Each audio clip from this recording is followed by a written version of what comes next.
Eco vision studies में आपका स्वागत है। हमारा आज का टॉपिक है उदासीनता वक्र, इंडिफरेंस कर्व।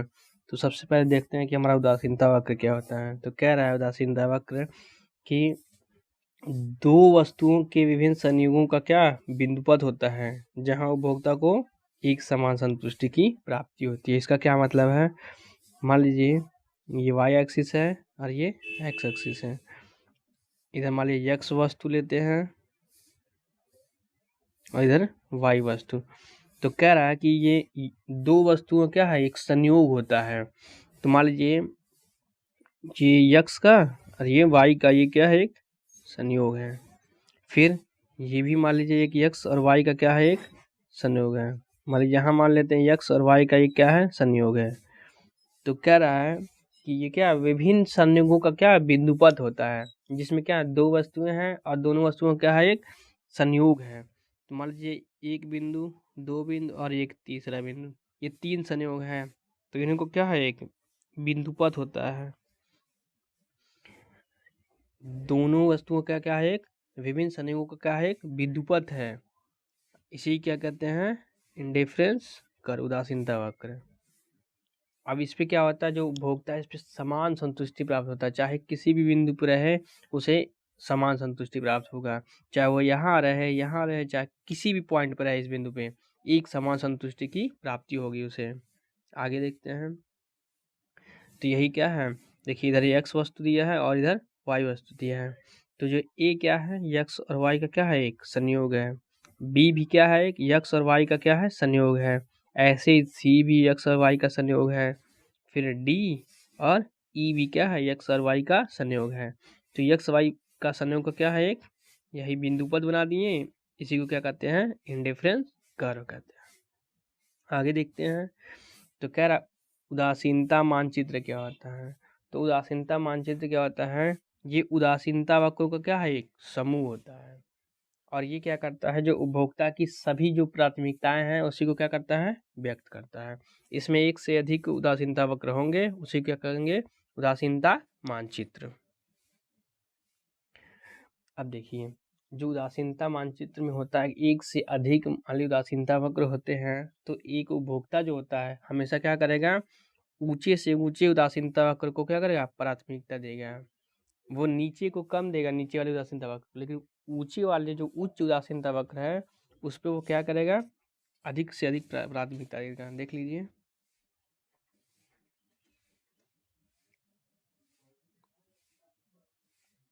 देखिए x1, x2 और x3। अब इसमें देखिए क्या कर रहा है, जो सबसे हायर थर्ड नंबर वाला उदासीनता वक्र है उसमें क्या है, OX3, मतलब यक्स की अधिक मात्रा कंज्यूम मिल रहा है, उसको इकाई मिल रही है। और वाई क्या है, कांस्टेंट है। तो इसका मतलब है जितने हम हायर उदासीनता वक्र पे जाएंगे उसमें क्या होगा, संतुष्टि उतनी ही अधिक मिलेगी। आगे देखते हैं। तो कह रहा है उदासीनता वक्र की विशेषता।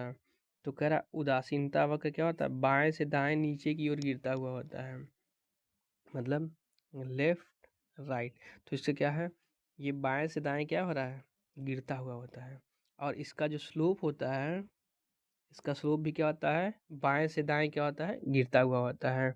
लेफ्ट टू राइट क्या होता है, डाउनवर्ड स्लोपिंग का होता है। और ये क्यों होता है, ये इसलिए होता है कि हमेशा हम क्या करेंगे, जब दो वस्तुएं हमारे पास होंगी तो एक वस्तु को क्या करें, इकाइयों में वृद्धि करेंगे, तो दूसरी वस्तु की इकाई में क्या करना पड़ेगा, कमी करना पड़ेगा। तभी हम क्या कर सकते हैं, जो कुल संतुष्टि है उसको हम क्या स्थिर कर सकते हैं। नहीं तो हमारी संतुष्टि क्या होगी, बार बार बदलती रहेगी। इसलिए क्या करेंगे, इन्हीं की वजह से एक वस्तु में वृद्धि और ये दूसरी वस्तु में कमी के कारण क्या होता है, जो हमारा उदासीनता वक्र है वो बाएं से दाएं नीचे की ओर गिरता हुआ होता है। और इसका जो स्लोप है वो भी बाएं से दाएं नीचे की ओर गिरता हुआ होता है, डाउनवर्ड स्लोप होता है। दूसरा कह रहा है कि उदासीनता वक्र जो होता है वो मूल बिंदु के प्रति उन्नतोदर होता है। इसका क्या मतलब है, कॉन्वेक्स टू ओरिजिन। अब देखिए इसके पहले हम लोग पढ़े हैं MRS, marginal rate of substitution. तो जो एमआरएस होता है ना वो क्या होता है, देखिए यहाँ पर एमआरएस क्या मेरा घट रहा है, तो एमआरएस जो घट रहा होता है, इसी की वजह से जो हमारा उदासीनता वक्र होता है वो मूल बिंदु के प्रति उन्नतोदर होता है, कॉन्वेक्स टू ओरिजिन होता है। ये क्या होता है, हमारा घटता हुआ होता है। जो प्रतिस्थापन की सीमांत दर होती है वो क्या होती है, घटती होती है। उसी के कारण क्या होता है, हमारा उदासीनता वक्र मूल बिंदु के प्रति उन्नतोदर होता है। हम लोग पढ़ते हैं diminishing margin rate of substitution, diminishing margin rate of substitution, प्रतिस्थापन की घटती सीमांत दर के कारण क्या होता है, उदासीनता वक्र मूल बिंदु के प्रति उन्नतोदर होता है। आगे देखते हैं, तीसरा कह रहा है कि उच्च उदासीनता वक्र जो होता है उस पे क्या होती है, उच्च संतुष्टि मिलती है हमें है। तो देखिए, मान लीजिए पहला उदासीनता वक्र है और दूसरा उदासीनता वक्र है। तो उस पे देखिए, मेरा एक संयोग ए है, दूसरा बी है। तो देखिए हम क्या कर रहे हैं, अगर यक्स जो ए संयोग है और मेरा बी है, जो पहला संयोग क्या है बी, दूसरा ए है, तो हम देखिए बी वस्तु में भी क्या कर रहे हैं, वृद्धि कर दे रहे हैं और ए वस्तु में वृद्धि कर दे रहे हैं। तो इसका क्या मतलब है कि ए इज ग्रेटर देन बी। तो इसका मतलब है कि ए जो हमेशा है, क्योंकि दोनों वस्तुओं की वृद्धि से प्राप्त हो रहा है, तो इसका मतलब है ए पे क्या होगा, संतुष्टि हमें अधिक मिलेगी। इसलिए जितना भी हम ऊपर की उदासीनता वक्र को प्रीफर देंगे, उस पर क्या होगी, उदासीनता वक्र उतनी ही अधिक मिलेगी। आगे देखते हैं, कह रहा है जो दो उदासीनता वक्र है एक दूसरे को कभी नहीं काटते हैं। मतलब क्या है कि जो उदासीनता वक्र दो अगर है तो वो एक दूसरे को कट नहीं करेंगे। इसका क्यों, क्या मतलब है, देखते हैं। देखिए ए क्या है, ए दोनों उदासीनता वक्र पे बना हुआ है। तो इसका क्या मतलब है कि बी और ए पे सेम उदासीन संतुष्टि मिलनी चाहिए, और सी और ए पे भी संतुष्टि क्या होनी चाहिए, एक समान मिलनी चाहिए। तो अगर बी और ए समान है, सी और ए पे संतुष्टि समान है, तो क्या हम ये कह सकते हैं कि बी और सी पे संतुष्टि क्या है, समान है। परंतु ऐसा नहीं है। देखिए बी क्या है मेरा और सी क्या है। तो हम क्या किए हैं कि बी वस्तु में भी वृद्धि कर दिए हैं और ए वस्तु में भी क्या कर दिए हैं, वृद्धि कर दिए हैं। तो अगर दोनों वस्तु में हम वृद्धि करेंगे तो फिर मतलब जो सी मेरा संयोग है, क्या संतुष्टि समान रहेगी, नहीं। संतुष्टि समान रहने के लिए क्या कर सकते हैं हम, एक वस्तु में वृद्धि करेंगे तो दूसरे में क्या करनी पड़ती है, कमी। तो इसी का मतलब क्या है, बी और सी क्या है, बराबर नहीं है। तो बी इज लेस देन सी, मतलब सी पे संतुष्टि क्या होगी, अधिक मिलेगी। तो इसीलिए क्या होता है, जो दो उदासीनता वक्र है एक दूसरे को कभी कट नहीं करेंगे। आगे देखते हैं, कह रहा है कि उदासीनता वक्र जो होता है वो यक्स तथा वाई अक्ष को क्या स्पर्श नहीं कर सकते हैं। देखिए यक्स अक्ष को देखिए, अगर देखिए यहाँ पर मान लीजिए स्पर्श किया है, तो हम क्या वाई की एक भी वस्तु ले रहे हैं, तो यहाँ क्या हो जा रहा है, वाई की एक भी इकाई नहीं ले रहा है, जीरो हो जाएगा। तो क्या हमें ये उदासीनता वक्र किस पे आधारित है, दो वस्तु पे आधारित है ना। तो इसमें तो वाई की हम एक भी मात्रा नहीं ले रहे हैं, तो ये फेल कर जाएगा।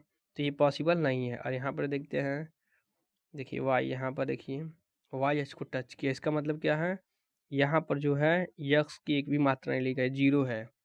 तो यहाँ पर भी क्या है, दो वस्तुओं की जो मान्यता है वो क्या फेल कर जाती है। उदासीनता वक्र किस पे आधारित है, दो वस्तुओं की मान्यताओं पर आधारित है, इसीलिए क्या फेल हो जाती है। तो इसलिए क्या होता है, जो उदासीनता वक्र होता है यक्स और वाई अक्ष को कभी कट या फिर स्पर्श नहीं करते हैं। आगे देखते हैं, कह रहा है कि उदासीनता वक्र की जो मान्यताएं क्या क्या हैं। तो पहला है, उदासीनता वक्र क्या है, में उपभोक्ता क्या है, विवेकशील है। इसका मतलब क्या है कि जो उपभोक्ता है उसको मतलब बाजार की पहचान है कि उसको खरीदारी कैसे करनी है, मतलब उसको कितनी क्वांटिटी में लेनी है, किस किस का संयोग उसको उच्चतम संतुष्टि देगा। दूसरा क्या कह रहा है कि ये क्या है, क्रमवाचक दृष्टिकोण पर आधारित है, मतलब हम रैंक कर सकते हैं, गणना नहीं कर सकते हैं। फिर दूसरा कह रहा है कि तीसरा कह रहा है कि दो वस्तुओं की अवधारणा पर आधारित है। इसमें क्या है, ये दो वस्तुओं की अवधारणा पर आधारित है, हमेशा इसमें दो वस्तुएं होंगी।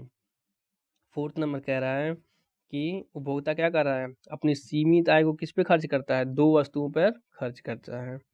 5वां कह रहा है कि ये ह्रासमान प्रतिस्थापन की सीमांत दर पे आधारित है, मतलब diminishing margin rate of substitution पर आधारित है।